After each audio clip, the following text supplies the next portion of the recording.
Section 7 of Diary of a U-Boat Commander.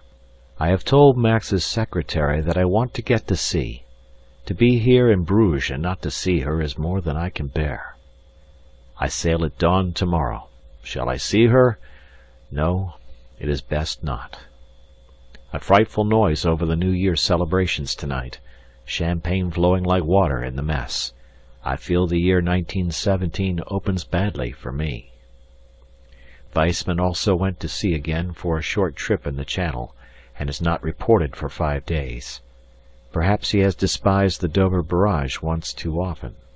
If this is so, it is a great loss to the service. He was a man of iron resolution in underwater attack. I feel I ought to despise Zoe, but I can't. I love her too much. After all, am I not perhaps encasing myself in the robe of a Pharisee? She offered me all she had, save only the one thing I asked, without which I will take nothing. I cannot reconcile her behavior with her character. Why can't she trust me? Why can't she be frank with me? I will not believe she is that sort. I feel I cannot go out again without a sign. I may not return, and I will not leave her, perhaps forever, with this bitterness between us. New entry. At sea and UC-47 again. Alton as surly as ever. I decided finally to write to Zoe, but found it difficult to know what to say. Eventually I said more than I had intended. I told her frankly that I experienced a shock, but that I had not meant to seem so cold, and that what I had been done for both our sakes. I told her that I still loved her, and I implored her once more to leave the Colonel and come to me as my wife. Already I long to know what message awaits me on my return.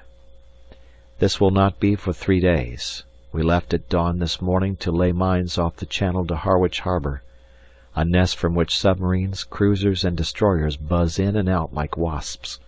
It will be ticklish work. New entry. On the bottom. Our minds are still with us, but so are our lives, which is something.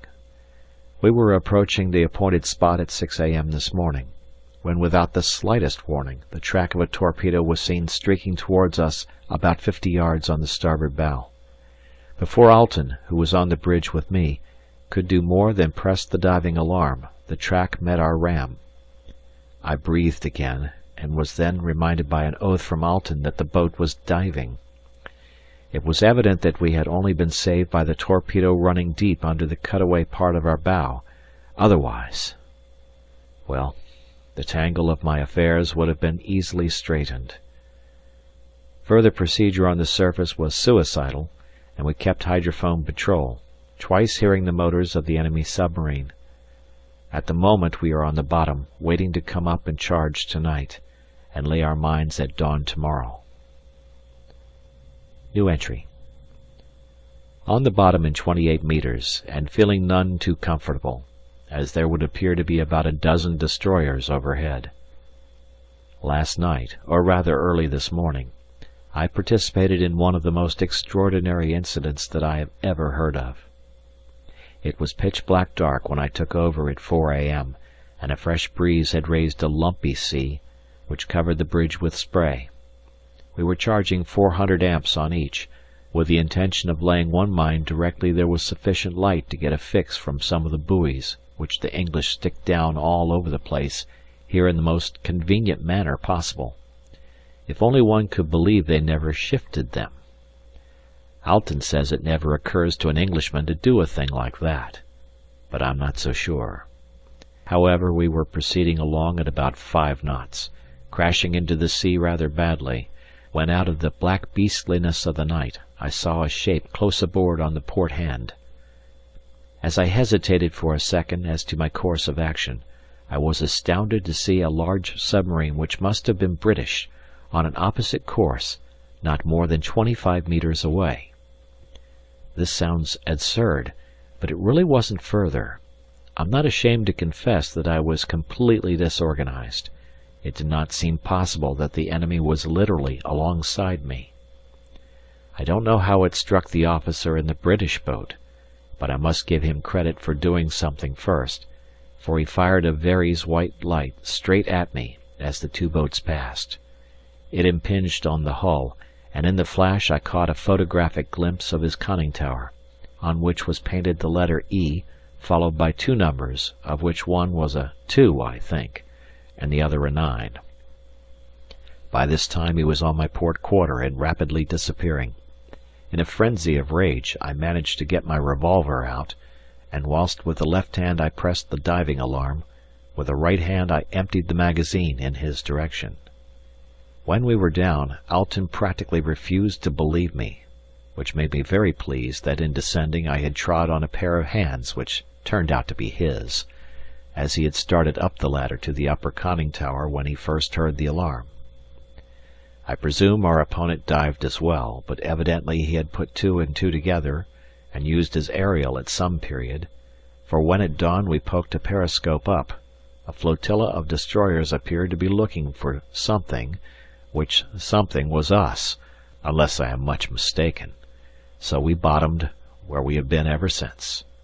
The hydroplane operator keeps up a monotonous sing-song to the effect that fast-running propellers are either receding or approaching. The crew are collected round the mine tubes as I write, and are singing a lugubrious song, the refrain of which runs, "Death for the fatherland, glorious fate, this is the end that we gladly await." Why will the seamen always become morbid when possible? And there is not a man amongst them who is not inwardly thinking of some beer hall in Bruges, though I suppose that like their betters they have had their romances of a tenderer kind. New entry. The boat has been rolling about on the bottom in the most sickening manner the whole afternoon. We flooded P and Q to capacity, which gave her 50 tons negative, but it seems to have little effect in steadying her, and it is evident that a really heavy gale is running on top. New entry. Surfaced at 10 p.m. A very heavy sea running, and impossible to do much more than heave to. This weather has one point in its favour, and that is that the destroyers are driven in. It got steadily worse all night, and at midnight we lost our foremost wiremast overboard. We have now, 10 a.m., been 48 hours without communication. At dawn we could see nothing to fix by, not a buoy in sight, nothing but an expanse of foam-topped short steep waves of dirty neutral-tinted water. How different to the great green and white surges of the broad Atlantic. Under these circumstances Alten decided to risk it and return without laying our mines. For once in a way I agreed with him, as it is better not to lay a minefield at all than dump one down in some unknown position, which one may have to traverse oneself in the course of a month or two. We are now slowly, very slowly, struggling back to Zeebrugge. A green sea came down the conning tower today, and everything in the boat is damp and smelly and beastly. The propellers race at frequent intervals, and the whole boat shudders. I feel miserable. Alten has started to drink spirits. He began as soon as we decided to go back. He will be incapable by tonight, and it means that I shall have to take her in. What hell this is, sitting in sodden clothes, with the stench of 4 days' living assaulting the nostrils, and a motion of the devil.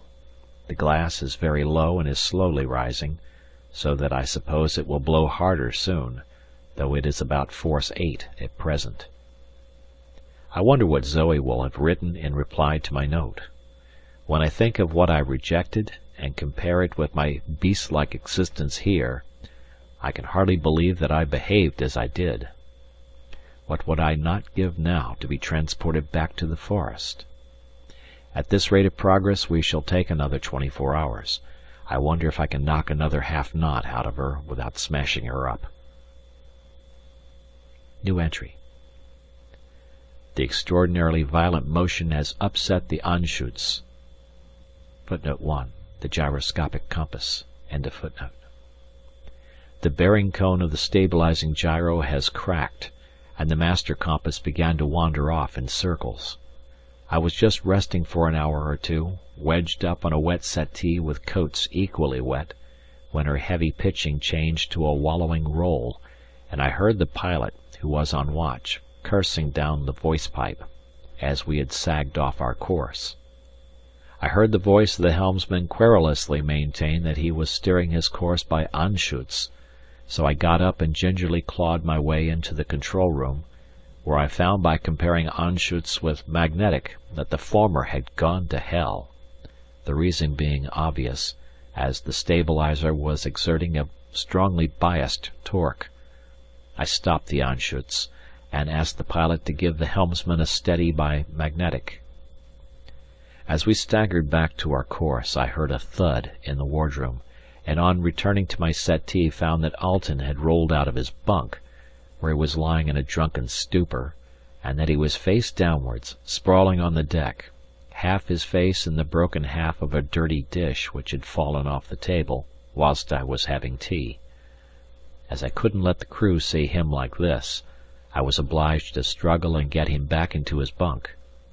He was like a log, and absolutely incapable of rendering me any assistance, though he did open his eyes and mutter once or twice as I lifted him up, trunk first and then his legs. He stank of spirits, and I hated touching him. Lord, what a truly hoggish man he is! Yet I cannot help envying him his oblivion to these surroundings. New entry. Arrived in this afternoon.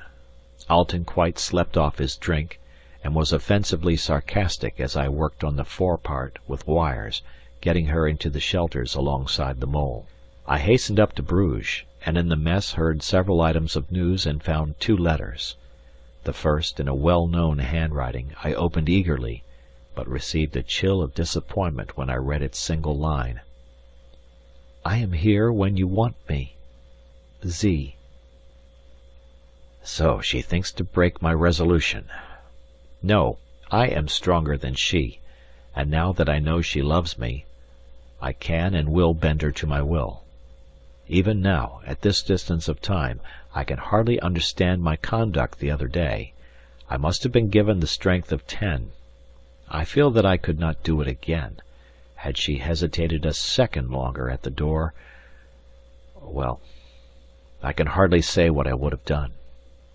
It is my duty to do so for her sake and my own. But I know my weakness, and in this fact lies my strength. Cost what it may, I shall not permit myself to go near her until she yields. The second letter gave me a great surprise. It was from Rosa. She has passed some examination and is coming here, of all places, as a Red Cross nurse. She says she is looking forward to going round a U-boat. She assumes a good deal, I must say. Still, I suppose I must be polite to her. But why the deuce does she sign herself, Yours, Rosa? She's not mine, and I don't want her. It seems funny to me that I once thought of her vaguely in that sort of way. Now I feel rather disturbed that she is coming here, though I don't quite see why I should worry, and yet I wonder if it is a coincidence her coming to Bruges. I'm almost inclined to think it isn't. After all, every girl wants to get married, and without conceit my family, circumstances, and, in the privacy of the pages of this journal I may add, my personal appearances, are such as would appeal to most girls, except Zoe, apparently. I'll have to be on my guard against Miss Rosa. I heard today that I am likely to be appointed to the periscope school in a few weeks' time, and meanwhile I am to be attached as supernumerary to the operations division on old Max's staff. New entry. The work here is most interesting. I feel glad that I am out of the spiders weaving the web for Britain's destruction. The impasse with Zoe still continues, and my peace of mind has been still further disturbed by the actual arrival of Rosa. She rang me up within 12 hours of her arrival, and, of course, I was obliged to call. That was the day before yesterday. Rosa is at the No. 3 hospital here, and was horribly effusive. Some people would, I suppose, call her good-looking, But to me, with my mind's eye in perpetual contemplation of my darling Zoe, Rosa looked like a turnip. Her first movement after the preliminary greetings was to offer me a cigarette. I then noticed that her fingers were stained with nicotine, unpleasant in a man, disgusting in a woman. Her nose was shiny and greasy, horrible. After a little talk she volunteered the statement that yesterday was her afternoon off, and she was simply longing to have tea in the gardens. I endeavoured to make some feeble excuse on the grounds of the weather being unsuitable, but I am no good at these social lies, and I was eventually obliged to promise to take her there. I was the more annoyed in that her main object was obviously to be seen walking with the U-boat officer. Accordingly, yesterday, I found myself walking about with her at my side. My feelings can better be imagined than described when I suddenly saw Zoe, accompanied by Babette, in the distance. I hastily altered course and pray she didn't see me. In the course of the afternoon Rosa had the impertinence to say that at Frankfurt they were saying that I was interested in a beautiful widow at Bruges, and could she, Rosa, write and say I was heart-whole, or else what the girl was like? I'm afraid that I lost my temper a little, and I told Rosa she could write to all the busybodies at home, and tell them from me to go to the devil. These women in the home circle, and especially aunts, are always the same. Firstly, they badger one to get married, and then if they think one is contemplating such a step they are all agog to find out whether she is suitable. New entry. 3 more boats, 2 of which are UCs, are overdue. It is distinctly unpleasant not knowing how or where they go, though the UB boat, Friedrich Althofen, made her incoming position the day before yesterday as off Dungeness, so it looks as if the barrage at Dover which got Weissman has got Althofen as well. I wonder what new devilry they have put down there. How one wishes that in 1914, instead of seeking the capture of Paris, we had realized the importance of the Channel ports to England and struck for them. It would not have been necessary to strike even in September 1914. We could have walked into them. Dunkirk, at all events, should have been ours. However, we must do the best with things as they are. Not that I would consider it too late even now to make a big push for the French coast. It would seem, as a matter of fact, that all the pushing is to be at the other end of the line, in the Verdun sector, from the rumours I hear, though I should have thought once bitten, twice shy in that quarter. New entry. Saw Zoe again in the distance, and I think she saw me. At all events, she turned round and walked away. This girl whom I cannot, and would not if I could, obliterate from my thoughts, is causing me much worry.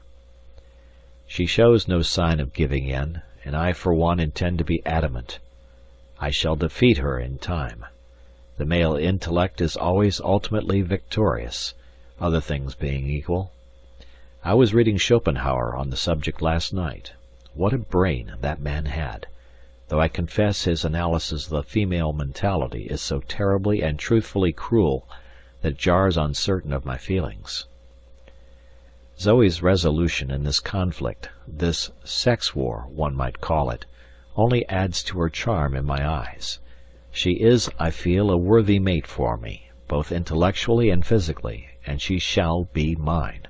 I have decided it.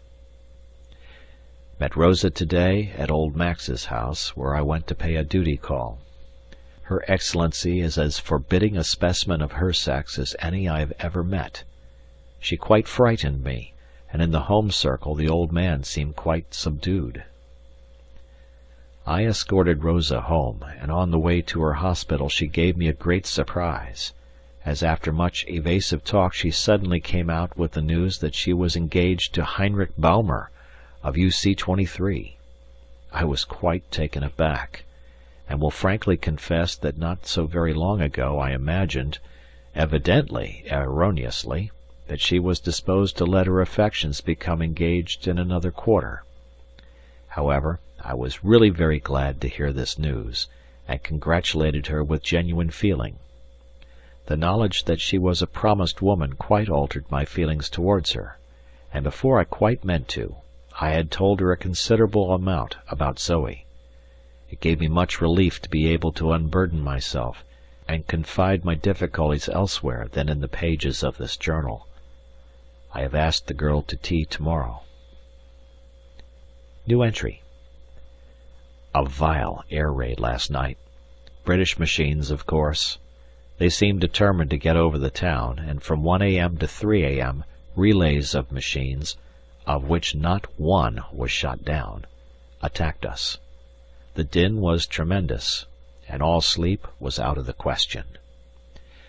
Morning revealed surprisingly little damage, as is often the case in these big raids, whereas a few bombs from a chance machine often work havoc. I was down at 50 BC Aerodrome this morning, and heard that as soon as the moon suits we are going to make Dunkirk sit up as retaliation for last night's efforts. There were also rumours of big attacks impending on London as soon as the new type of Gothas are delivered. That will shake the smug security of those cursed islanders. Rosa came to tea, and afterwards I told her more about Zoe, and as I expect any day to be appointed to the periscope school at Kiel, I asked Rosa to try and effect an introduction to Zoe, and do what she could for me. Rosa gave me the impression that she was somewhat surprised that I should have had any difficulty with Zoe. Of course I had not told her of the shooting box scene. Rosa evidently thinks any woman ought to be honoured. Perhaps I was not so far wrong in my surmises as to Rosa's previous inclinations. I wonder. At any rate, she will undoubtedly make Baumer a good wife, and she will probably be very fruitful and grow still fatter and housewifely.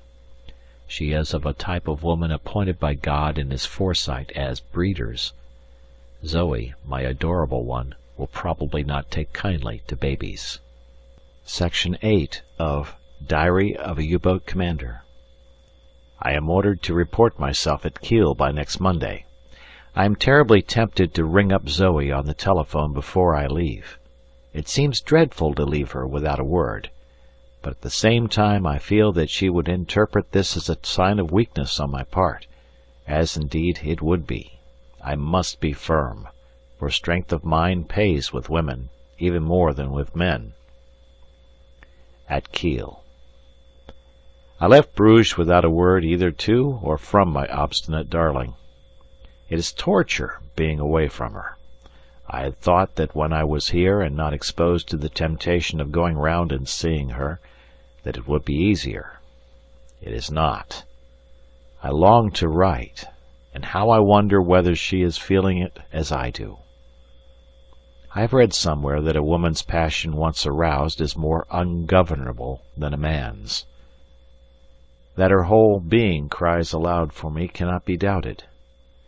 And if the above statement is true, what inflexibility of will she must be showing.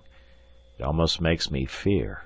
But no, I will defeat her in this strange contest, and she shall be my wife. The work here is strenuous, and the grass does not grow under one's feet. The course for commanding officers lasts 4 weeks, and terminates in an exceedingly practical but rather fearsome test, i.e., they have 6 steamers here camouflaged after the English fashion with dazzle painting, and these 6 steamers, protected by launches and harbour defence craft, steam across Kiel Bay in the manner of a convoy. The officer being examined has to attack this group of ships in one of the instructional submarines, and in 3 attacks he must score at least 2 hits, or else in theory he is returned to general service in the fleet. Fortunately, at the moment I hear that owing to recent losses they are distinctly on the short side where submarine officers are concerned, so they'll probably make it easy when I do my test. New entry. I see I have written nothing here for a fortnight. This is due to 2 causes. Firstly, I have been so extraordinarily busy, and secondly, I have been most depressed through a letter I received from Fritz. It contained 2 items of bad news. In the first place, I heard for the first time of the tragedy of Heinrich Baumer's boat, and to my astonishment Fritz tells me that Rosa and another girl were in her when she was lost. It appears that she was to go out for a couple of hours diving off the port as a matter of routine after her 2 months' overhaul. She went out at 10 a.m. and was sighted from the signal station at the end of the mole at 11:30, when almost immediately afterwards there was an explosion and she disappeared. Motorboats were quickly on the scene, but only debris came to the surface. Divers were sent down and reported that she was in 10 meters of water completely shattered. It is assumed, for lack of other explanation, that she struck a chance drifting mine which was moving down the coast on the tide. Meanwhile Rosa and another sister were missing from the hospital, and after 48 hours someone put 2 and 2 together and started investigations. It has been ascertained that Baumer motored down from Bruges after breakfast, and that in the car were 2 figures taken to be sailors, as they were muffled up in oilskins. This fact was noted by the control sentries as, though the day was showery, it was not raining hard. Other scraps of evidence unite in showing that these were the 2 girls who had apparently induced Baumer to take them out for a dive as a treat. What a tragedy! However, it must have been quite instantaneous. Poor Rosa, with all her vanities about war work, to think that the war would claim her like that. Footnote: It is known that a boat with women on board was lost whilst exercising off Zeebrugge in the spring of 1917. This would appear to be the boat in question. Etienne. End of footnote. Fritz added that old Max is almost off his head with rage over the whole business, and it is difficult to say whether he is more angry over Baumer and the boat being lost, or over the fact that Baumer being dead he is unable to administer those disciplinary actions in which he delights. New entry. Great excitement here, as the day after tomorrow His Imperial Majesty the Kaiser and Hindenburg are due to pay Kiel a surprise visit. We are to be inspected and addressed. Tremendous preparations are going on. New entry. His Majesty, accompanied by the great Field Marshal, inspected us this morning and made a fine speech, of which we have been given printed copies. I shall frame mine and hang it in my boat, if I get a command. I transcribe it. Officers and men of the U-boat service. In the midst of the anxious moments in which we live, I have determined to make time to come and witness in my own person the labors of those on whom I and the fatherland rely. Fresh from the great battles on the west, which are gnawing at the vitals of our hereditary enemies, I come to those whose glorious mission it will be to strike relentlessly at our most deadly and cunning enemy, cursed Britain. God is on our side, and will protect you at sea, for, in the striking at the nation which openly boasts that it aims at starving our women and children, you are engaged on a mission of undoubted holiness. You must sink and destroy even as of old the Israelites smote and destroyed the alien races. To the officers I would particularly say, my person is your honor, and I am your supreme chief. From my hands you will receive honor, and from my hands will proceed just punishment for the unhappy ones who fail in their duty. To the men I would say, trust and obey your officers as you would your God. Officers and men, in you your Kaiser and fatherland place their trust. Let neither be disappointed. After his address, His Majesty graciously spoke a few words to individuals, of whom I had the signal honor of being one. I felt that I was in the presence of an emperor. His gestures, his eyes, his voice, impressed me as belonging to a man born to command and to fill high places. The Field Marshal never opened his mouth. I understand from his ADC that he rarely speaks in public. New entry. The Colonel is killed. When I think about it, I am so excited I can hardly write. I heard the great news last night, quite by accident. I was sitting in the mess after dinner and picked up Die Woche, and, glancing at the pictures, I suddenly saw the portrait of Colonel Stein of the Brandenburgers, killed on the 7th instant near Ypres. I recognized the ugly and bloated face immediately from the photograph of him which she had once shown me. My first impulse was to send her a wire, but, on thinking matters over, I decided that it would be difficult to put all my thoughts into the curt sentences of a telegram, and further, that as all wires are doubtless examined at the main post office at Bruges, it might lead to trouble. So I wrote her a letter. This, in a way, has been an exhibition of weakness on my part, as I had promised myself that I would not take the first step in reopening communication. But I feel that the fortunate death of Stein has completely altered the case. I told her in the letter that I realized that I had made mistakes, but that if she still loved me with half the strength that I loved her, then a telegram to me would make me the happiest of men. I wrote that yesterday, but have had no wire. Perhaps, like me, she distrusts telegrams and prefers letters. New entry. A long letter from Zoe. An accursed fetter. An abominable letter. A damnable letter. She still refuses to marry me. I leave for Bruges tonight on 48 hours special leave. New entry. Kiel, 17th. I hate Zoe. She has broken my heart. After her preposterous letter of the 14th, I decided that in a matter which so closely affected my happiness no stone ought to remain unturned to ensure a satisfactory solution of the problem, so I determined to have a personal interview. I arrived at Bruges after tea and went at once to the flat. I tackled her immediately on the subject of her letter, and told her that naturally I understood that a decent interval must elapse before we married, but, granted this fact, I told her that I failed to see what prevented our marriage. A most unpleasant and harrowing scene ensued, the details of which form such painful recollections that I really cannot write them down here, though in the passage of months I have acquired the habit of writing in the pages of this journal with the same freedom as I would talk to that wife whom I had hoped to possess.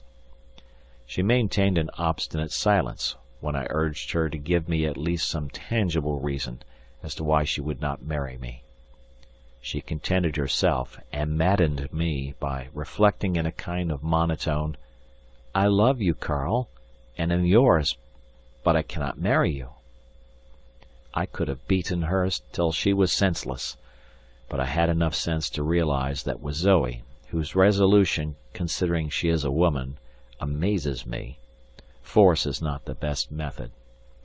As I continued to press her, time was important, had I not journeyed far to see her? Those glorious eyes of hers, which I love and whose power I dread, filled with tears. I was a brute, I was heartless, I was inconsiderate, I could not love her, I was cruel, and I know not what other accusation crushed me down.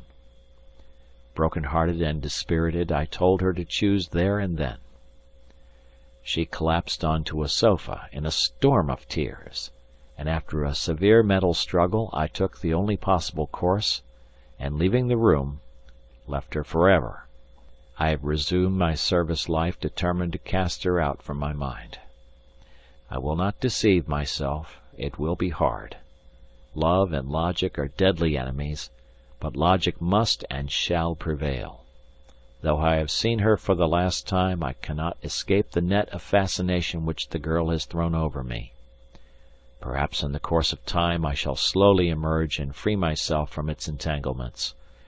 At present I hate her for this blow she has dealt me, and yet, oh Zoe, my darling, how I long to be with you.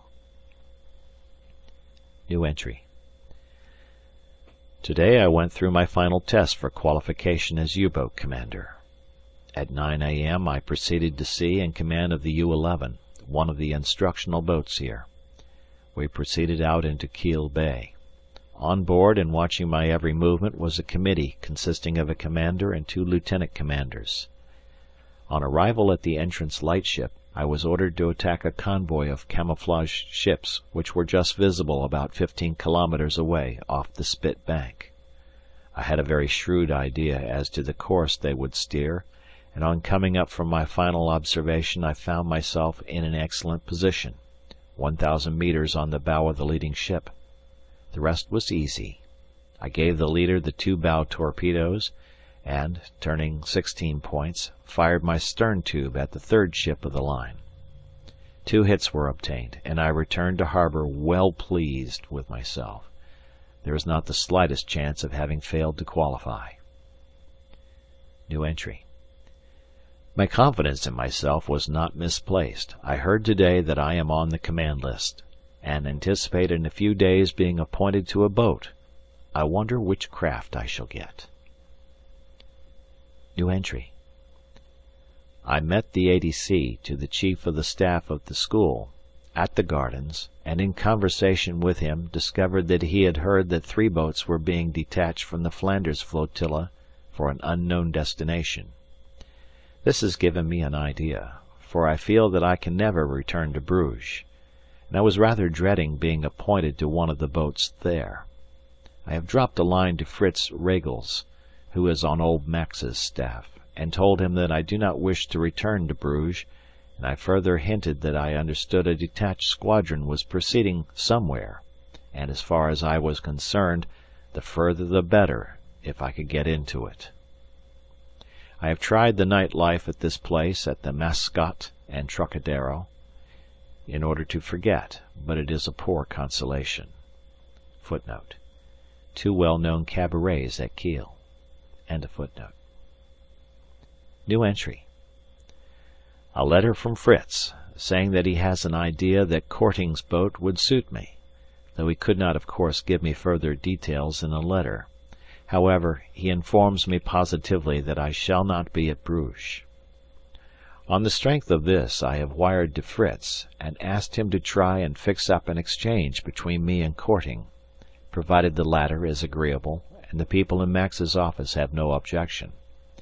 I have a recollection that Korting's boat is one of the U-40 to U-60 class, which would suit me admirably, and as for destination, I care not where it is, provided only that it be far from Bruges. New entry. At sea. I have quite neglected my poor old journal for several weeks, but I have passed through an extraordinarily busy period. It was approved that I should relieve Korting, whose boat, the U-59, I discovered to be refitting at Wilhelmshaven. I was very pleased not to go back to Bruges, though as we steam steadily north at this moment, I cannot escape a sense of deep disappointment that upon my return from this trip I shall not enjoy as of old the fascination of Zoe. But I shall have plenty of time to get accustomed to this idea, for this is no ordinary trip. We are bound for the North Cape and Murman coast, where we remain until well into the cold weather, at any rate for 3 months. Our mission is to work off that fog-bound and desolate coast, and attack the constant stream of traffic between England and Archangel. There are 2 other boats besides ourselves on the job, but we shall all be working far apart. Our first billet is off the North Cape. In order to save time, we are to be provisioned once a month in one of the fjords. I don't imagine the Admiralty will have any difficulty in getting supplies up to us, as at the moment we are off the Lofoten's, and we actually have not had to dive since we left the Bight. There seems to be nothing on the sea except ourselves. Where is the much vaunted and impenetrable web of blockade which the English are supposed to have spread around us? And yet many raw materials are getting very short with us. I see that in this boat they have replaced several copper pipes with steel ones during her refit, and this will lead to trouble unless we are careful. Steel pipes corrode so badly that I never feel ready to trust them for pressure work. The truth about the blockade is that it is largely a paper blockade, yet not ineffective for all that. Unfortunately for us, the damned English and their hangers-on control the cables of the world, and hence all the markets, and I don't suppose, to take the case of copper, that a single pound of it is mined from the Rio Tinto without the British Board of Trade knowing all about it. The neutral firms simply dare not risk getting put on to the British blacklist. It means ruination for them. And then all these dollar-grabbing Yankees, enjoying all the advantages of war without any of its dangers. They make me sick. This seems a most profitable job. I have only been up 7 days, but I've bagged 4 steamers, all by gunfire, and all fat ships, brimful of stuff for the Russians. My practice has been to make the North Cape every day or two to fix position, as the currents are the most abnormal in these parts, and I should say that the Sailing Directions Pilotage Handbook and Tidal Charts were compiled by a gentleman at a desk who has never visited these latitudes. At the moment I am standing well out to sea, as the immediate vicinity of the North Cape has become rather unhealthy. Yesterday afternoon I had sunk number 4 in the morning, and the crew were still pulling for the coast. 4 British trawlers turned up. These damned little craft seem to turn up wherever one goes. I longed to have a bang at them with my gun, but, apart from the uncertainty as to what they carried in the way of armament, I have strict orders to avoid all that sort of thing. So I dived and steamed slowly west, came up at dusk, and proceeded to charge up my batteries. These U-60s are excellent boats, and I am very lucky to get one so soon. I suppose courting man wants to stay near his wife. I cannot write that word without painful memories of Zoe and idle thoughts of what might have been. Well, perhaps it is for the best. I am not sure that a member of the U-boat service has the right to get married in wartime, for unless he is of exceptional mentality it must affect his outlook under certain circumstances, though I think I should have been an exception here. Then the anxiety to the woman must be enormous. As every trip comes round, a voice must cry within her, "This may be the last." The contrast between the times in harbour and the trips is so violent, so shattering and clear-cut.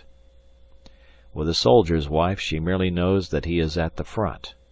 With us, at 8 p.m. one may be kissing one's wife in Bruges, and at 6 a.m. creeping with nerves on edge through the unknown dangers of the Dover barrage. But I have strayed from what I meant to write about, my first command and her crew. The quarters in this class are immensely superior to the U.C. boats. Here I have a little cabin to myself, with a knee-hole table in it.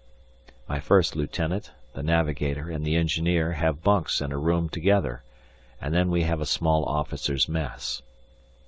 On this job up here, as we are not to return to Germany for supplies, and consequently I should say we may have to live on what we can get out of steamers, I don't propose to use my torpedoes unless I meet a warship or an exceptionally large steamer. The gun's the thing, as Arnauld de la Perrière has proved in the Mediterranean, but half the fellows won't follow his example, simply because they don't realize that it's no use employing the gun unless it is used accurately, and good shooting only comes after long drill. I have impressed this fact on my gun crew, and particularly the 2 gun layers, and I make Voigtman, my young first lieutenant, take the crew through their loading drill twice a day, together with practice of rapid manning of the gun after a surface, or rapid abandonment of the gun should the diving alarms sound in the middle of practice. I have also impressed on Voigtman that I consider that he is the gun control officer, and that I expect him to make the efficient working of the gun his main consideration. As regards the crew, they are the usual mixed crowd that one gets nowadays. Half of them are old sailors, the others recruits and new arrivals from the fleet. My main business at the moment is to get the youngsters into shape, and for this purpose I have been doing a number of crash dives. It also gives me an opportunity of getting used to the boat's peculiarities under water. She seems to have a tendency to become tail-heavy, but this may be due to bad trimming. Voigtman has been in UB-43 for 9 months, and seems a capable officer. Socially, I don't think he can boast of much descent, but he has no airs, and treats me with pleasing respect, apart from service considerations. Section 9 of Diary of a U-Boat Commander. A very awkward accident took place this morning, which resulted in severe injury to Johann Wiener, my second coxswain. A party of men under his direction were engaged in shifting the stern torpedo from its tube, in order to replace it with a spare torpedo, as I never allow any of my torpedoes to stay in the tube for more than a week at a time, owing to corrosion. The torpedo which had been in the tube had been launched back, and was on the floor plates. The spare torpedo, destined for the vacant tube, was hanging overhead, when without any warning the hook on the lifting band fractured, and the 1,000 kilograms mass of metal crashed down. Wonderful to relate, no one was killed, but 2 men were badly bruised, and Wiener has been very seriously injured. He was standing astride the spare torpedo, and his right leg was extremely badly crushed, mostly below the knee. Unfortunately, it took about 10 minutes to release him from his position of terrible agony. I should have expected him to faint, but he did not. His face went dead white, and he began to sweat freely, but otherwise endured his ordeal with praiseworthy fortitude. I am now confronted with a perplexing situation. I cannot take him back to Germany. I cannot even leave my station and proceed south to any of the Norwegian ports. If I could find a neutral steamer with a doctor on board, I would transship him to her. But the chances of this godsend materializing are 1,000 to 1 in these latitudes. If I sighted a hospital ship, I would close her, but as far as I know at present there are no hospital ships running up here. The chances of outside assistance may therefore be reckoned as nil. Wiener's hope of life depends on me, and I cannot make up my mind to take the step which sooner or later must be taken, that is to say, amputation. It is a curious fact, but true nevertheless, that although, as a result of the war, men's lives, considered in quantity, seem of little importance, when it comes to the individual case, a personal contact, a man's life assumes all its pre-war importance. I feel acutely my responsibility in this matter. I see from his papers that he is a married man with a family. This seems to make it worse. I feel that a whole chain of people depend on me. New entry. Since I wrote the above words this morning, Wiener has taken a decided turn for the worse. I have been reading the medical handbook, with reference to the remarks on amputation, gangrene, etc., and I have also been examining his leg. The poor devil is in great pain, and there is no doubt that mortification has set in, as was indeed inevitable. I have decided that he must have his last chance, and that at 8 p.m. tonight I will endeavour to amputate. New entry. Midnight. I have done it. Only partially successful. New entry. Last night, in accordance with my decision, I operated on Wiener. Voigtman assisted me. It was a terrible business, but I think it desirable to record the details whilst they are fresh in my memory, as a court of inquiry may be held later on. Voigtman and I spent the whole afternoon in the study of such meagre details on the subject as are available in the medical handbook. We selected our knives and a saw and sterilized them. We also disinfected our hands. At 7:45 I dived the boat to 60 meters, at which depth the boat was steady. We had done our best with the wardroom table, and upon this the patient was placed. I decided to amputate about 4 inches above the knee, where the flesh still seemed sound. I considered it impracticable to administer an anesthetic, owing to my absolute inexperience in this matter. 3 men held the patient down, as with a firm incision I began the work. The sawing through the bone was an agonizing procedure, and I needed all my resolution to complete the task.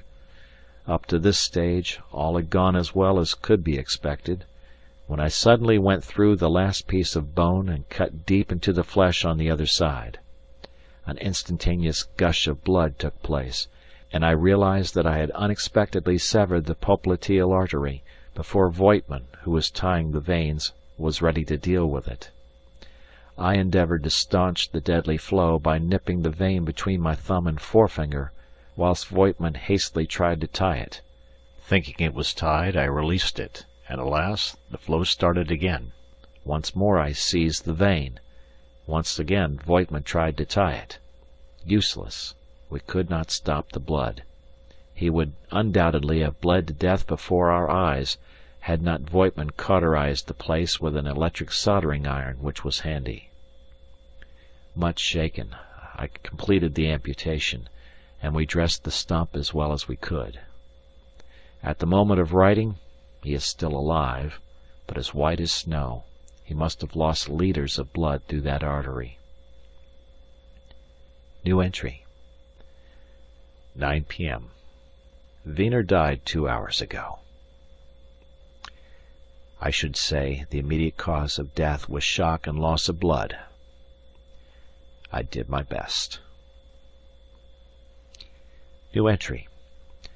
We have been out on this extended patrol area 7 days, but not a wisp of smoke greets our eyes. Nothing but sea, sea, sea. Oh, how monotonous it is. I cannot make out where the shipping has got to. Tomorrow I am going to close the North Cape again. I think everything must be going inside me. I am too far out here. New entry. The North Cape bears due east. Nothing afloat in sight. Where the devil can all the shipping be? In 10 days' time I am due to meet my supply ship. Meanwhile I think I'll have to take another cast out of 300 miles or so. New entry. Nothing in sight. Nothing, nothing. The barometer falling fast, and we are in for a gale. I have decided to make the coast again, as I don't want to fail to turn up punctually at the rendezvous. New entry. In the Standurak Landholm Fjord, thank heavens. Heavens, we have had a time. We were still 250 miles from the coast when we were caught by the gale. And a gale up here is a gale, and no second thoughts about it. To say it blew with the force of 10,000 devils is to understate the case. The sea came on to us in huge foaming rollers like waves of attacking infantry intent on overwhelming us. We struggled east at about 3 knots, but she stuck it magnificently. Low scudding clouds obscured the sky and came like a procession of ghosts from the northeast. Sun observations were impossible for 2 reasons. Firstly, no one could get on deck. Secondly, there was no visible sun. This lasted for 3 days, at the end of which time we had only the vaguest idea as to where we were. The gale then blew out, but, contrary to all expectations, was succeeded by a most abominable fog, thick and white like cotton wool. These were hardly ideal conditions under which to close a rocky and unknown coast, but it had to be done. The trouble was that it was entirely useless taking soundings, as the 20-metre depth line on the chart went right up to the land. We crept slowly eastwards, till, when by dead reckoning we were 10 miles inside the coast, the navigator accidentally leant on the whistle lever. This action on his part probably saved the ship, as an immediate echo answered the blast. In an instant we were going full speed astern. We altered course 16 points, and proceeded 10 miles westerly, where we lay on and off the coast all night, cursing the fog. Next day it lifted, and we spent the whole time trying to find the entrance to the S. Landholm Fjord. The coast seemed to bear no resemblance to the chart whatsoever. The cliffs stand up to a height of several hundred metres, with occasional clefts where a stream runs down. There are no trees, houses, animals, or any signs of life, except seabirds, of which there are myriads. The engineer declares he saw a reindeer, but 5 other people on deck failed to see any signs of the beast. After hours of nosing about, during which my heart was in my mouth, as I quite expected to fetch up on a pinnacle rock, items which are officially described in the handbook as being very numerous, we rounded a bluff and got into a place which seems to answer the description of S. Landholm. At any rate, it is a snug anchorage, and here I intend to remain for a few days, and hope for my store ship to turn up. I posted a daylight lookout on top of the bluff. It would be very awkward to be caught unawares in this place, which is only about 150 metres wide in places. I'm taking advantage of the rest to give the crew some exercises and execute various minor repairs to the diesels. New entry. Yesterday we fought what must be one of the most remarkable single-ship actions of the war. At 9 a.m. the lookout on the cliffs reported smoke to the northward. I got the anchor up and made ready to push off, but still kept the lookout ashore. At 9:30 he reported a destroyer in sight, which seemed serious if she chose to look into my particular nook. At any rate, I thought, I wouldn't be caught like a rat, so I got my lookout on board, a matter of 10 minutes, and then proceeded out, trimmed down and ready for diving. When I drew clear of the entrance I saw the enemy distant about 1,000 metres. I at once recognized her as being one of the oldest type of Russian torpedo boats afloat. When I established this fact, a devil entered into my mind, and did a most foolhardy act. I decided that I would not retreat beneath the sea, but that I would fight her as one service ship to another. When I make up my mind, I do so in no uncertain manner. Indecision is abhorrent to me, and I sharply ordered, "Guns crew, action!" I can still see the comical look of wonderment which passed over my first lieutenant's face, but he knows me, and did not hesitate an instant. We drilled like a battleship, and in 65 seconds, I timed it as a matter of interest, from my order we fired the first shot. It fell short.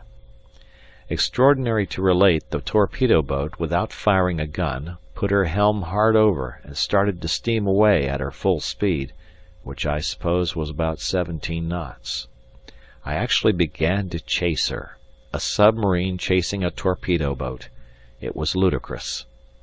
With broad smiles on their faces, my good gun's crew rapidly fired the gun, and we had the satisfaction of striking her once, near her after funnel, but it did no vital damage, as a few minutes afterwards she drew out of range. What a pack of incompetent cowards! They never fired a shot at us. I suppose half of them were drunk, or else in a state of semi-mutiny, for one hears strange tales of affairs in Russia these days. The whole incident was quite humorous, but I realized that I had hardly been wise, as without doubt the English will hear of this, and these trawlers of theirs will turn up. And I'm certainly not going to try any heroics with John Bull, who is as tough a fighter as we are. Meanwhile, what of the supply ship, for I'm supposed to meet her here, and it's already 24 hours since yesterday's epoch-making battle, and I expect the English any moment. New entry. My doubts were removed for me, since I received special orders at noon by high-power wireless from Nordreich, and on decoding them found that, for some reason or other, we are ordered to proceed to Muckleflugga Cape, and thence down the coast of Shetlands to the Fair Island Channel, where we are directed to cruise till further orders. Special warning is included as to encountering friendly submarines. It appears to me that a special concentration of U-boats is being ordered round about the Orkneys, and that some big scheme is on hand. We are now steering southwesterly to make Muckleflugga, which I hope to do in 4 days' time, if the weather holds. These northern waters have proved very barren of shipping in the last few weeks, and this fact, coupled with the approaching winter weather, which must be fiendish in these latitudes, makes me quite ready to exchange the Archangel billet for the work round the Orkneys and Shetlands, though this is damnable enough in the winter, in all conscience. There is only one fly in the ointment, and that is that this premature return to North Sea waters might conceivably mean a visit to Zeebrugge, though this class are not likely to be sent there. Though it is many weeks since I left Zoe, I have not been able to forget her. I continually wonder what she is doing, and often when I am not on my guard she wanders into my thoughts. Whilst I am up here, it does not matter much, except that it causes me unhappiness, but if I found myself at Bruges it would be very hard. However, I don't suppose I shall ever see her again. New entry. Sighted Muckleflugga this morning, and shaped course for Fair Island. New entry. Oh, what a hell I have passed through! I can hardly realize that I am alive, but I am. The whether I shall be tomorrow morning is doubtful. It all depends on the weather, and who would willingly stake their life on North Sea weather at this time of the year? Curses on the man who sent us to the Fair Island Channel. Where the devil is our intelligence service? If we make Flanders, I have a story to tell that will open their eyes, blind bats that they are, luxuriating in the comfort of their fat staff jobs ashore. The Fair Island Channel is an English death trap. It stinks with death. By cursed luck we arrived there just as the English were trying one of their new devices, and it is the devil. Exactly what the system is I don't quite know, and I hope never again to have to investigate it. For 47 hours we have been hunted like a rat, and now, with the pressure hull leaking in 3 places, and the boat half full of chlorine, we are struggling back on the surface, practically incapable of diving at least for more than 10 minutes at a time. Even on the surface, with all the fans working, one must wear a gas mask to penetrate the fore compartment. Oh, these English, what devils they are! Here is what happened. Fair Island was away on our port beam when we sighted a large English trawler, which I suspected of being a patrol. To be on the safe side, I dived and proceeded at 20 meters for about an hour. At 5 p.m. approximately, I came up to periscope depth to have a look around, but quickly dived again as I discovered a trawler, steering on the same course as myself, about 1,000 meters astern of me. This was the more disconcerting, as in the short time at my disposal it seemed to me that she was remarkably similar to the craft I had seen in the afternoon, and yet this hardly seemed likely, as I did not think she could have sighted me then.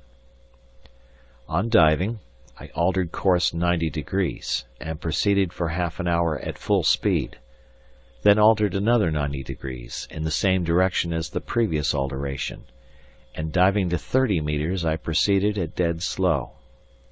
By midnight I had been diving so much that I decided to get a charge on the batteries before dawn.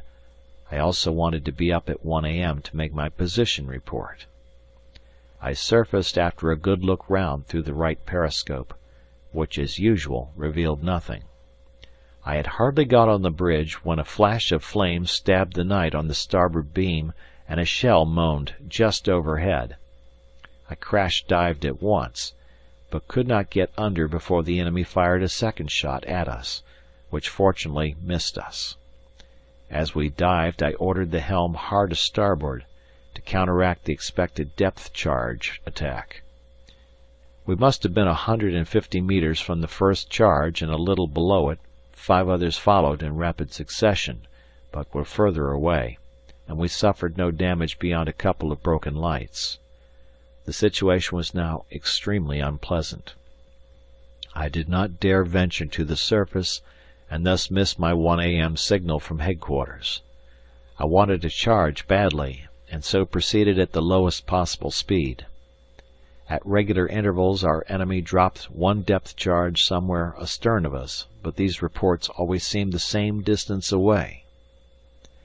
At dawn I very cautiously came up to periscope depth, and had a look.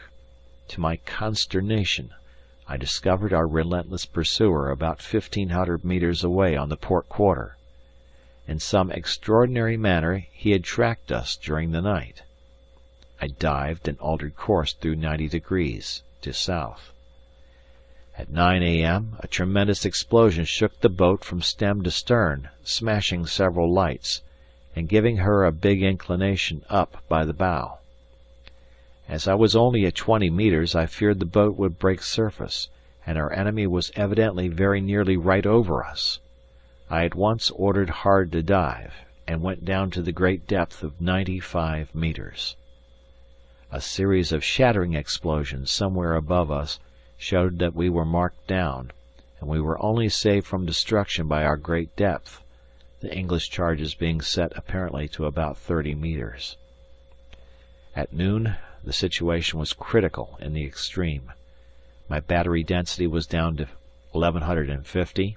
The few lamps that I had burning were glowing with a faint, dull red appearance, which eloquently told of the falling voltage and the dying struggles of the battery.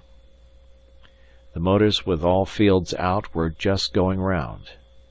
The faces of the crew, pallid with exhaustion, seemed of an ivory whiteness in the dusky gloom of the boat, which never resembled a gigantic and fantastically ornamental coffin so closely as she did at that time. The air was fetid. I struck a match. It went out in my fingers. The slightest effort was an agony. I bent down to take off my sea boots, and cold sweat dropped off my forehead, and my pulse rose with a kind of jerk to a rapid beating, like a hammer. I left one sea boot on.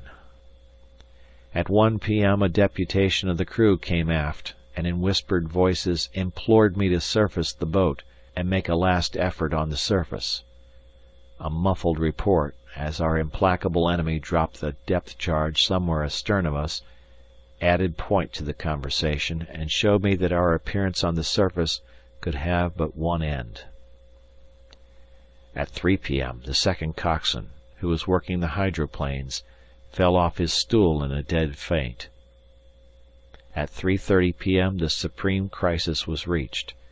2 more men fainted, and I realized that if I did not surface at once I might find the crew incapable of starting the diesels.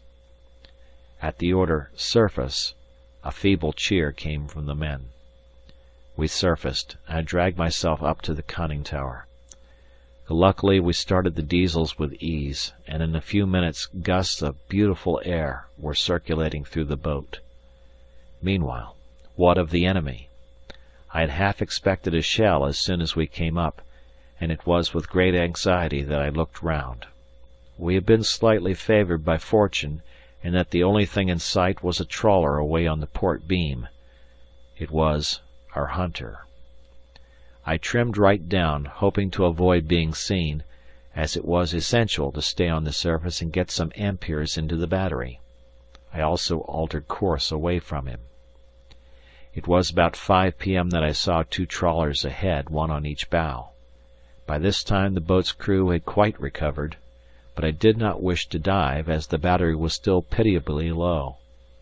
I gradually altered course to northeast, but after half an hour's run I almost ran on top of a group of patrols in the dusk. I crash-dived, and they must have seen me go down, as a few minutes later the boat was violently shaken by a depth charge. We were at 20 meters, still diving at the time. I consulted the chart, but could find no bottoming ground within 50 miles, a distance which was quite beyond my powers. At 11 p.m. I simply had to come up again and get a charge on the batteries.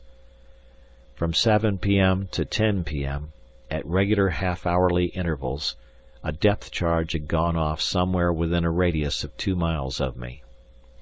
Needless to say, I was only crawling along at about 1 knot and altering course frequently.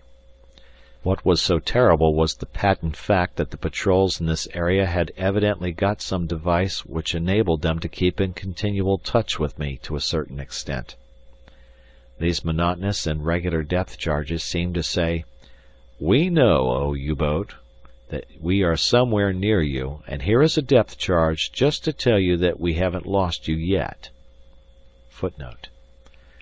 Karl was quite right. It is evident that he had the misfortune to encounter one of our new hydrophone hunting groups, just started in the Fair Island Channel. The incident of the depth charges every half hour was known as "tickling up." Probably the patrol only heard faint noises from him. Etienne. End of footnote. As an hour had elapsed since the last depth charge, I felt fairly happy at coming up, and on making the surface I was delighted to find a pitch-black night and a considerable sea. From 10 p.m. to 1 a.m. I actually had 3 hours of peace, and in this period I managed to cram a considerable amount of stuff into the batteries. The densities were rising nicely and all seemed well, when I did what I now see was a very foolish thing. I made my 1 a.m. wireless report to Nordreich, in which I requested orders at 3 a.m. and reported my position, together with the fact that I had been badly hunted. In 25 minutes they were on me again. I had most idiotically assumed that the English had no directional wireless in these parts. They have. They've got everything that they have ever tried up there.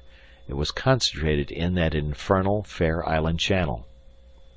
I was only saved by seeing a destroyer coming straight at me, silhouetted against the low-lying crescent of a new moon. When I dived, she was about 600 meters away. As I have confessed to doing a foolish thing, I give myself the pleasure of recording a cleverer move on my part.